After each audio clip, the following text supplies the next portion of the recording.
نحمده ونصلي على رسوله الكريم اما بعد فاعوذ بالله من الشيطان الرجيم بسم الله الرحمن الرحيم رب اشرح لي صدري ويسر لي امري واحلل عقدة من لساني يفقهوا قولي۔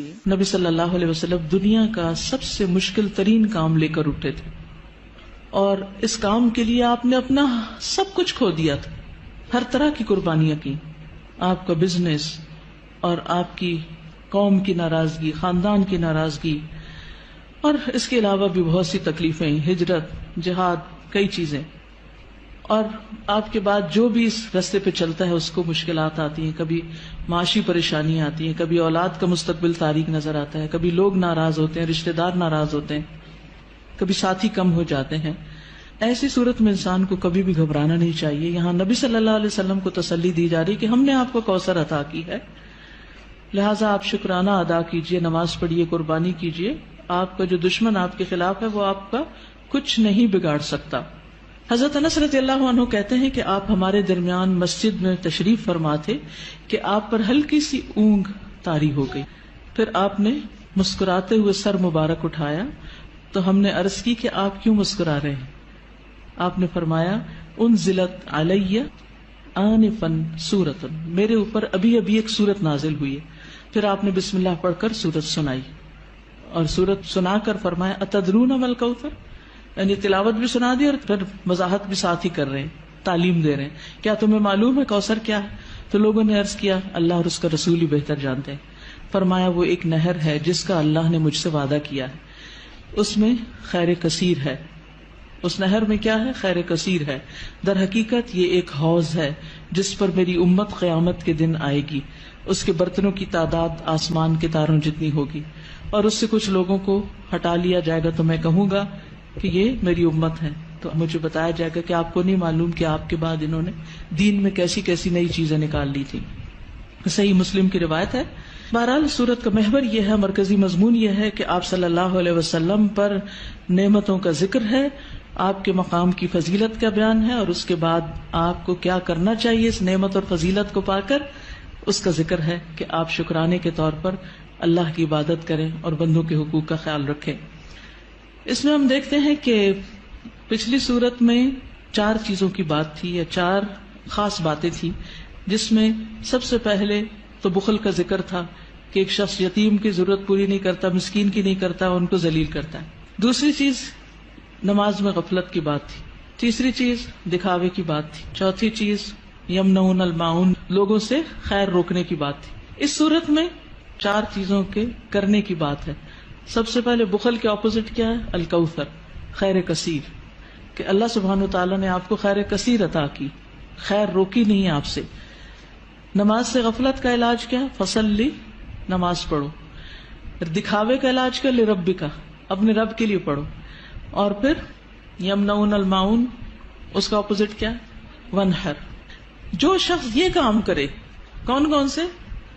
فصلی لربک ونحر، نماز بھی صحیح ادا کرے اور قربانی بھی کرے، صدقہ خیرات بھی کرے، اس کا دشمن سرنگوں ہو جاتا ہے، اس کا دشمن اس پہ غالب نہیں آ سکتا، اس کا دشمن اس کا کچھ بگاڑ نہیں سکتا۔ کبھی بھی آپ کو کسی سے خطرہ ہو، یہ 2 کام شروع کر دے، اللہ آپ کی حفاظت کرے گا۔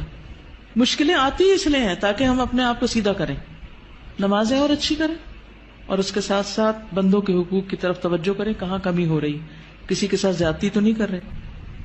تو آپ دیکھیں کہ کیسے مشکلات پر آسان ہوتی، آپ کے خلاف بولنے والے اور آپ کے بارے میں باتیں کرنے والے خود ہی خاموش ہو جائیں گے۔ اس صورت کا پس منظر یہ بھی بتایا جاتا ہے کہ جب آپ کے بیٹے قاسم کا انتقال ہوا اور یہ خبر ابو لہب تک پہنچی تو اس نے کیا کہا کہ محمد ابتر ہو گیا، اب ان کا نام نشان مٹ جائے گا، کوئی ان کا نام لینے والا نہیں۔ تو آپ کو تسلی دی جا رہی ہے کہ آپ فکر نہیں کریں، ناکام آپ کا دشمن ہی ہوگا، آپ کو اللہ نے خیر کثیر عطا کر دی۔ تفصیل دیکھتے ہیں۔ انا اعطیناک الکوثر، بے شک ہم نے عطا کی آپ کو الکوثر۔ انا سے مراد اللہ سبحانہ وتعالی، اعطینا ہم نے آپ کو عطا کی۔ عطا کیا ہوتی؟ جس کا بدلہ نہیں چاہیے، ٹھیک ہے۔ الکوثر، کوثر، الکوثر جو ہے یہ جیسے میں نے پہلے بھی عرض کیا، ایک ہے خیر کثیر، کثرت سے خیر عطا کی، بہت زیادہ بھلائی، بہت نعمتیں آپ کو عطا کی، اور انہی میں سے ایک نعمت نہر کوثر ہے یا حوض کوثر ہے۔ بعض کے خیال میں ایک ہی چیز ہے، بعض کے خیال میں دو ہیں۔ نہر جنت میں ہے، حوض عرصات یوم القیامہ میں ہے، یعنی حشر کے میدان میں ہے۔ اور نہر کوثر سے پانی آ رہا ہے کس میں؟ حوض میں، اور اس کی مسافت کتنی ہے؟ 1 مہینے کی لمبائی پہ لمبا اور 1 مہینے کی لمبائی پہ چوڑا، اس کی لمبائی چوڑائی اتنی ہے۔ اور جو نہر کوثر ہے جنت کی نہر، اس کے دونوں کنارے سونے کے ہیں، موتیوں اور یاقوت کا فرش بچھا ہے، مٹی کستوری سے زیادہ خوشبودار، پانی شہد سے میٹھا ہے، دودھ سے زیادہ سفید، مکھن سے زیادہ نرم، برف سے زیادہ ٹھنڈا۔ دنیا میں جو آپ کو بہت ہی پسند ہے اس کی کچھ مشابہت نظر آتی۔ اور حوض کوثر جو ہے میدان حشر میں، اس کے کناروں پر کیا ہے؟ پیالے ہیں، کتنے؟ ستاروں کی تعداد میں۔ جو ایک دفعہ اس سے پانی پیے گا وہ کبھی بھی دوبارہ پیاسا نہیں ہوگا، لیکن اس سے کس کو ہٹا دیا جائے گا؟ جو بدعت کرنے والا ہو، یا جو آپ سے دشمنی رکھنے والا ہو، آپ سے بغض رکھنے والا ہو، اس کو وہاں نہیں آنے دیا جائے گا۔